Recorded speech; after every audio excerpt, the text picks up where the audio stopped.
Ta'ia. My name is Morning Wind. I am 6 years old. I'm doing this in secret. I'm really out to get tough for my mom. Morning Wind, come please. I must go. Wait here. Ahiehe. You're welcome, Mother. Well, as I said, I'm 6 years old, and Father says tomorrow I will receive my first lamb. It's a Navajo tradition and a big responsibility to take care for your own lamb. I'm very excited. You have already heard 3 words of the Navajo, and I will teach you what they mean. To means water. Ahiehe means thank you. Ta'eye means hello. You must also wonder, do they have a story? I don't know it, only tidbits, but my mom knows the whole thing. Mother, will you tell my new friend our story? Of course. Well, okay, one day on Earth there were only the Ye, the 4 holy ones. The first one with a white body was the talking god. The second one with a blue body was the water bearer. The third one with a yellow body was the house god. The fourth one with a black body was the fire god. They laid a new buckskin on the ground. Talking god put a white ear of corn on it, and house god put down a yellow one. Fire god put a white feather under the white ear of corn, and under the yellow ear of corn, water bearer put a yellow feather. White wind came from the east, and yellow wind came from the west.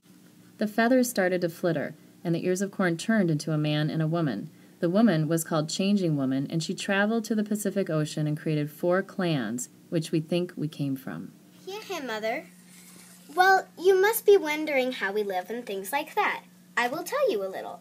We don't live as an organized tribe. Instead, we live in scattered locations, and the families move together. I don't really remember it, but when I was about 2 years old, we lived in a fork stick hogan covered in animal skins. But as I grew older, we switched to a more permanent hogan made with sticks and mud. Just so you know, even though we make our hogans with sticks, we are way smarter than the second little pig. Well, anyway, another thing is that if a member of a family dies, we think there are bad spirits inside, so we abandon the hogan and build a new one somewhere else. We live in Arizona, close to the Grand Canyon. The Colorado River is inside our territory, which was first called Dinata. We think we're related to the Athabascan tribe.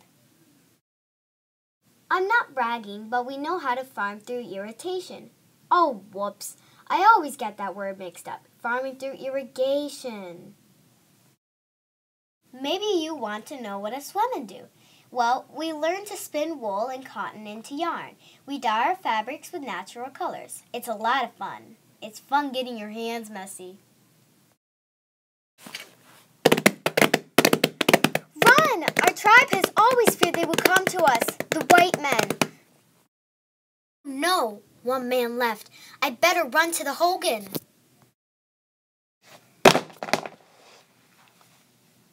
Oh no, Grandfather, you okay? I'm not going to tell you any more until tomorrow. Mother, can I do the mud? Of course, Morning Wind. Grandfather died. Now we're going to build a new hogan. It's tradition to build a new hogan when someone dies. I'd rather do the mud than the sticks. My mom always has me start it with the sticks, and she starts with the mud. She thinks mud disgusts me like her. I see the look on her face when she does the mud. The best part is finding the mud. You jump into the to, which means water, and you grab the mud at the bottom. I like to time myself as I jump out of the water with the mud in my hands.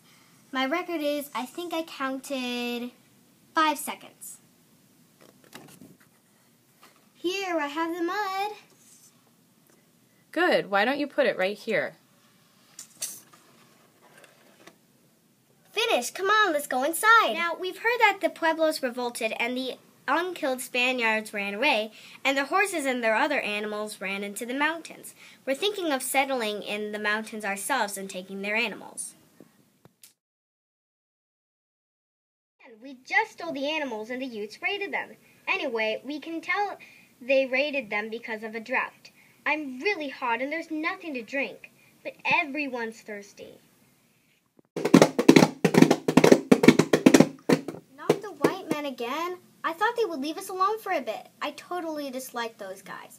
They're pushing us west to somewhere called Treaty Reservation. They're forcing us to camp in poor conditions. Actually, horrible conditions. I've gotten into treaty territory. I've grown a lot, and I have overcome a tiny bit of my fear of the white men. When I was little, I would run into the hogan and get in tornado position. Haha. Nowadays, I go into the hogan and peek out. Little Rabbit and I are setting up an office in Washington, D.C. for the rights of all natives. We're on an airplane right now, and we're landing. To our office! You win, Little Rabbit.